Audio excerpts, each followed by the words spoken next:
दोस्तों, आज मैं आपको सुनाने जा रहा हूं अपनी मंडली की सदस्य अनुलता राज नायर की लिखी कहानी घर। रात के 12 बजने में अभी आधा घंटा बाकी था। मेरी नज़र दीवार पर टंगी घड़ी पर गई, जो यहाँ लंदन के लोकल समय के अलावा भारत का समय भी दिखाती थी। इस घड़ी को लटकाकर अपने देश से जुड़े रहने की एक छोटी सी कोशिश की थी मैंने। मैं अपने कमरे में लेटा सोने का ढोंग कर रहा था, जबकि नींद कोसों दूर थी। और नींद न आने की वजह कोई दुख, कोई परेशानी या कोई फिक्र नहीं थी, बल्कि मैं इंतजार में जागा हुआ था। मैं जानता था कि 12 बजते ही मेरे कमरे के बाहर एक सुगबुगाहट शुरू हो जाएगी। कीहोल से भीतर झांकती एक आंख और दबी दबी हल्की सी हंसी भी सुनाई देगी। फिर शोर मचाते हुए मेरी पत्नी और दोनों बेटे भीतर आएंगे मेरा 60वां जन्मदिन मनाने। यानी थोड़ी सी देर में मेरा कमरा फूलों, रंग बिरंगे रिबन्स और तोहफों से भर जाएगा। हैप्पी बर्थडे के शोर के बीच कब केक कट जाएगा, कब चेहरे पर पुत जाएगा, पता ही नहीं चलेगा। मैं ये सब इतने यकीन से इसलिए कह रहा हूं क्योंकि पिछले कई सालों से यही होता चला आया है और इस उम्र तक जारी है। मैं बड़ा खुशनसीब हूं कि इतना प्यार करने वाले 2 जवान बेटे हैं, मेरी पत्नी है, और उनके होते हुए जिंदगी इतने आराम से गुजर रही है जैसे पैरों के नीचे से पानी बह रहा हो, तलवों को सहलाता हुआ। घड़ी का पेंडुलम टन टन करते हुए दाएं बाएं झूलने लगा। मैं चौंक गया। अरे 12 बज भी गए। आज इन बच्चों को क्या हुआ? भूल गए मेरा जन्मदिन? नहीं, ऐसा नहीं हो सकता। जो बात आज तक नहीं हुई वो आज कैसे हो सकती है? लेकिन अब तक आए कैसे नहीं? अब तो 2 मिनट ऊपर भी हो गया था। मैं इसी उधेड़बुन में लगा था कि कमरे के बाहर वही जानी पहचानी खुसुर फुसुर और हंसी की आवाज आई। मैंने झट से आंखें बंद कर ली। पापा कहते हुए मेरे कमरे का दरवाजा खुला और फिर वही केक, वही फूल और ग्रीटिंग कार्ड से कमरा खुशनुमा हो गया, और मेरा मन भी। वही मन जो अभी कुछ मिनटों पहले अंधेरे में डूबा न जाने क्या क्या सोच रहा था। मेरे बड़े बेटे अक्षय ने जैसे मेरा मन पढ़ लिया। वो पास आकर बैठ गया और बोला, क्या हुआ पापा? मैं उससे झूठ नहीं कह सका। हिचकते हुए मैंने कहा, मुझे लगा तुम लोग भूल गए हो, बस इसलिए। कहते हुए मैंने अपराधियों की तरह नजरें झुका ली। अक्षय ने मेरी हथेलियां अपने हाथों में कस ली। आपने ऐसा सोच कैसे लिया पापा? हम आपके बेटे हैं, आपके जैसे हैं। We care about you. मैंने तसल्ली की गहरी सांस भरी और उसका माथा चूम लिया। थोड़ी देर में बच्चे अपने अपने कमरों में चले गए और मैं सोचने लगा कि वाकई मेरे बेटे कितने समझदार और मेरी फिक्र करने वाले हैं। पर ये अक्षय क्या कह रहा था? आपके जैसे? उसके शब्द कहीं भीतर चुभ गए। मैं परेशान हो गया। क्या मेरे बेटे वाकई मेरे जैसे हैं? क्या मैं अपने बाबूजी के लिए ऐसा ही बेटा था? मेरी आंखों से नींद बिल्कुल उड़ चुकी थी। मैं उठकर ओवरकोट पहनकर फायरप्लेस के बगल में अपनी पसंदीदा रॉकिंग चेयर पर बैठ गया। पैरों के नीचे बिछे कालीन के नरम रेशों में उंगलियां धसा लीं। लंदन के पॉश इलाके में बना यह मकान मेरी उम्र भर की मेहनत का नतीजा था। आज से 30-32 साल पहले जब मैं हिंदुस्तान से पहली बार यहाँ आया था तो क्या था जेब में? जरा से पाउंड्स, कुछ अधखिले ख्वाब और बहुत सारा डर कि अगर मैं सफल ना हो पाया तो किस मुंह से हिंदुस्तान वापस जाऊंगा। आजकल मैं बार बार अपने बीते दिन याद करने लगा था। माना कि बुढ़ापा अपने साथ रोग लेकर आता है, लेकिन मैंने तो रोग को खुद बुलावा दिया था। ये जो मैं वक्त बेवक्त पुराने दिनों को खंगालने पहुंच जाता हूं, उसकी वजह से मैं खुद को भी अपनी नजरों में गिरा रहा था और बेहद बीमार महसूस कर रहा था। लंदन आने से पहले मैं जबलपुर में रहता था। बाबूजी वहां के सरकारी कॉलेज में प्रोफेसर थे। बहुत रईसों जैसा तो नहीं था, लेकिन अच्छा था हमारा रहन सहन। घर में हम 3 लोग थे बस, बाबूजी, मैं और बुआ। बुआ बताती थी कि मुझे जन्म देते समय कुछ कॉम्प्लिकेशन हुआ था और माँ नहीं रही। मैं सिर्फ 3 दिन उनकी गोद में रहा। उसके बाद से बुआ ही मेरी माँ का किरदार निभाती रही। कभी कभी आने वाले रिश्तेदारों से मुझे पता चलता रहा कि कैसे बुआ और बाबूजी ने मिलकर मेरी परवरिश की थी। और होश संभालने के बाद मैं ये भी जान गया था कि बाबूजी और बुआ के लिए मैं कितना ज़रूरी हूँ।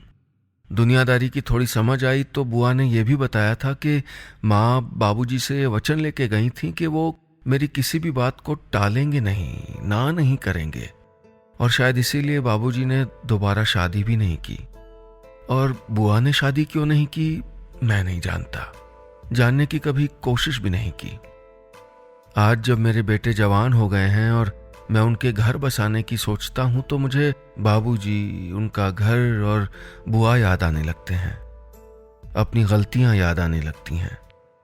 मैं जितनी कोशिश करता हूं कि जो बीत गया उसे झटक के निकाल दूं, लेकिन सफल नहीं हो पा रहा हूं। शायद मैं लौटना चाहता हूं वापस, लेकिन वहां है कौन जो मुझको माफ कर सके। अगले दिन मैं सुबह सो के उठा तो सर भारी हो रहा था। मैंने कॉफी के साथ एक एस्प्रिन मांगी तो बेटों के माथे पर शिकन पड़ गई। अक्षय बोला, क्या हो पापा, बीपी तो नहीं बढ़ गया? उसने बड़ी फिक्र से माथे पर हाथ रख के कहा, बुखार तो नहीं हो रहा, डॉक्टर के पास चलें? उसकी बातें सुनकर पता नहीं क्यों मैं झल्ला गया। तलखी से बोला, अरे कुछ नहीं हुआ भाई, जरा सा सर दर्द है, प्लीज लीव मी अलोन। कमरे में सन्नाटा छा गया। मेरे घर में किसी को तकलीफ में अकेला छोड़ देने का रिवाज नहीं था। मैं जानता था कि मेरी ये डिमांड पूरी नहीं हो पाएगी, इसलिए मैं गाड़ी उठाकर खुद ही बाहर निकल गया। थोड़ी देर बाद मैं टेम्स नदी के किनारे बैठा हुआ था। मुझे जबलपुर का नर्मदा किनारे बना ग्वारी घाट याद आने लगा। मैंने पानी में अपनी आंखें गड़ा दी। बिल्कुल वैसा ही था पानी। सब पानी एक से ही तो होते हैं, लेकिन इंसान एक से नहीं होते। काश अक्षय की बात सच होती। काश मैं अपने बेटों जैसा बेटा होता। काश मैं बाबूजी को वहां छोड़कर यहां लंदन में बस नहीं गया होता। या काश मैंने उनको यहां आने के लिए मना लिया होता। एक ईमानदार कोशिश तो करता, या जिद करता, रूठता, रोता, वो जरूर मान जाते। ऐसे ही तो मैंने उन्हें मनाया था जब मुझे बिजनेस मैनेजमेंट का कोर्स करने ऑक्सफोर्ड जाना था। और ऐसे ही तो उनको उनका मकान बेचने पर मजबूर भी किया था। टेम्स के किनारे लोगों की भीड़ थी। मुझे नर्मदा के घाट पर बाबूजी के साथ बिताए दिन याद आने लगे। जब पानी में डुबकी लगाकर मैं उथले किनारों से मान्यताओं के सिक्के उठा लाता था और बाबूजी उनको वापस गहरे पानी में फेंकवा देते थे। कहते थे, पा गए सिक्कों की मान्यताएं अधूरी रह जाती हैं। मैंने बाबूजी को कभी कोई सिक्का फेंकते नहीं देखा था। हाँ, मैंने जरूर फेंका था, इस दुआ के साथ कि बाबूजी मुझको पढ़ने इंग्लैंड भेज दें। गहरे पानी में वो सिक्का डुबाने मैं उन्हीं के कंधों पे बैठ कर गया था। किनारे पर खड़ी बुआ की आवाज मेरे कानों में गूंज गई थी। वो चिल्ला रही थी, और आगे जाओ, थोड़ा और आगे, और गहरे में। ऐसे ही 3 बरस पहले भी वो चिल्लाई थी, जब मैं बाबा की अस्थियां विसर्जित कर रहा था। और आगे बिटुआ, और आगे, और गहरे में। शाम होने आई थी। ये शायद मेरा पहला जन्मदिन था जब मैं अपने परिवार के साथ नहीं था। है ना ये बड़ी अजीब सी बात कि मुझे बाबूजी, बुआ और अपना देश इतने सालों बाद याद आए। इसकी एक वजह है। वो वजह है मेरे बेटों का मेरा ख्याल रखना, मुझसे प्यार करना। विदेश में पले बढ़े मेरे बेटे हर पल मेरा साथ दे रहे थे और यही बात मुझे अपराधी बना रही थी। शायद मैं डर रहा था कि जब बेटे मेरा अतीत जान जाएंगे तब भी क्या वो मेरी इज्जत करेंगे? क्या मैं अपने अतीत की काली स्याही को वर्तमान के किसी भी रंग से छिपा पाऊंगा? मैंने छटपटाकर वहीं से बुआ को फोन लगा दिया। उनकी कमजोर सी आवाज सुनकर मेरा गला रुंध गया। बुआ, मैंने किसी तरह गला खखाड़ते हुए कहा। मेरी आवाज सुनते ही बुआ की आवाज में तेजी आ गई।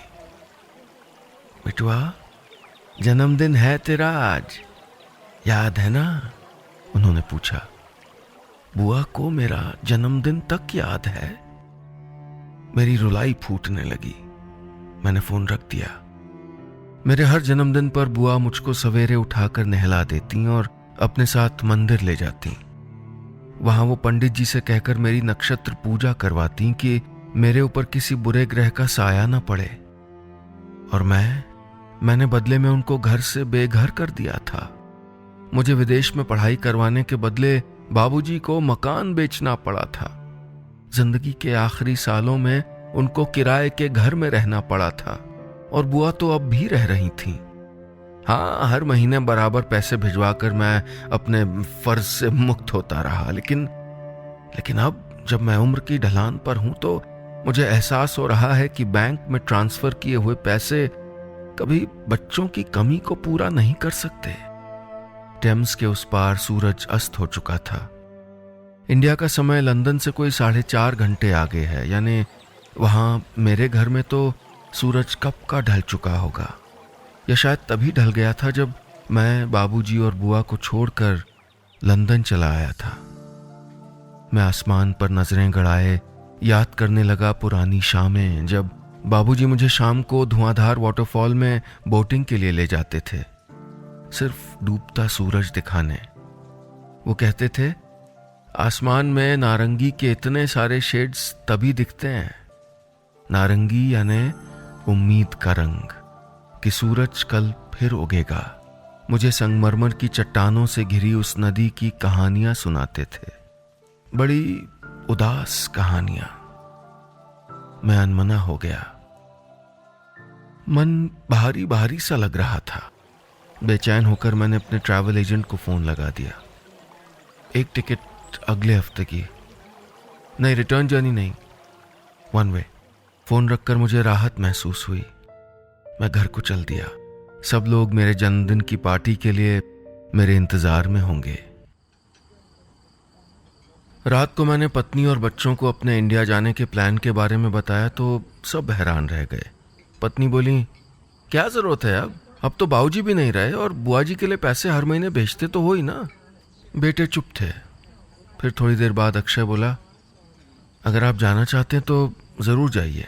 छोटे ने भी अपनी सहमति जताई। यू मस्ट गो पापा। मेरे भीतर फिर कुछ कचोटने लगा। बच्चे जब भी मेरी बात मानकर जी पापा कहते, मुझे कानों में नहीं बाबूजी नहीं कहती हुई अपनी जिद्दी आवाज सुनाई देती। मेरे बच्चों की हर अच्छी बात पर मुझे अपनी गलतियां ध्यान में आने लगती। अपने बाबूजी और बुआ याद आने लगते। जब 2 साल एक आईटी फर्म में नौकरी करने के बाद मैंने पहली बार बाबूजी से विदेश जाने की बात कही थी तो उनके भीतर कुछ डर गया था। तब मैं ये नहीं समझ पाया था कि वो बेटे के दूर चले जाने की तिलमिलाहट थी। मैंने तो ये मान लिया था कि वो पैसों के इंतजाम के लिए अपना घर बेचने का दर्द था। शायद इसीलिए पैसे भेजकर समझता रहा कि मैं मलहम लगा तो रहा हूं, लेकिन जख्म गहराते गए और मुझे एहसास भी नहीं हुआ। मेरे प्लेन ने जबलपुर की जमीन को छुआ तो सुबह के 8 बजे थे। एयरपोर्ट से टैक्सी लेकर मैं घर को चल दिया। पूरे 4 साल बाद। इसके पहले बाबूजी की मौत पर आया था और उसके पहले 2-3 साल में एक बार 1 हफ्ते के लिए चला आता था। घर के दरवाजे पर पहुंचा तो भीतर से आती धूप बत्ती की महक ने मेरा स्वागत किया। सेंट्रल एसी वाले घर में रहते रहते मैं तो भूल ही गया था कि खुशबूदार धुआं कैसे मन तक उतर जाता है। मैंने दरवाजा धकेला तो बुआ आंगन की तुलसी की परिक्रमा कर रही थीं। मुझे देखते ही पूजा अधूरी छोड़कर दौड़कर मुझसे लिपट गईं। धीरे से बुदबुदाई, रुकेगा ना कुछ दिन, जल्दी तो नहीं जाना। बुआ ने एक कुचली मसली साड़ी और चंदन की खुशबू पहनी थी। मैंने उनको गले से लगा लिया। नहीं जाऊंगा बुआ, जल्दी तो बिल्कुल नहीं। पता नहीं कितनी देर रो चुकने के बाद बुआ ने मुझसे पानी पूछा, अपने हाथ की कड़क चाय पिलाई, फिर मेरा सामान बाबूजी के कमरे में रखवा दिया। उसी कमरे में जिसकी अलमारी में अब भी उनका चश्मा, कैलकुलेटर, हिसाब की डायरी और पेन रखे थे। मैंने अपना चश्मा, मोबाइल और पेन उनके सामान के करीब रख दिया। दीवार पर उनकी तस्वीर लगी थी, वही पुरानी वाली तस्वीर, माँ के साथ, उनकी शादी की तस्वीर। कुछ चीजों की जगह कमरे में फिक्स रहती हैं, जैसे कुछ यादें मन के तय कोनों में हमेशा छिपी रहती हैं। मैंने खाना खाया और घर से निकल पड़ा। एक जरूरी काम करना था।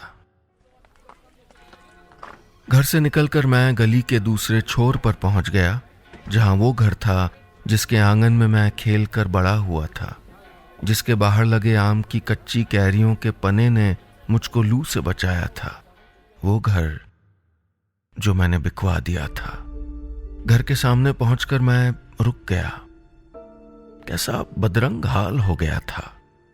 जगह जगह प्लास्टर उधड़ गया था।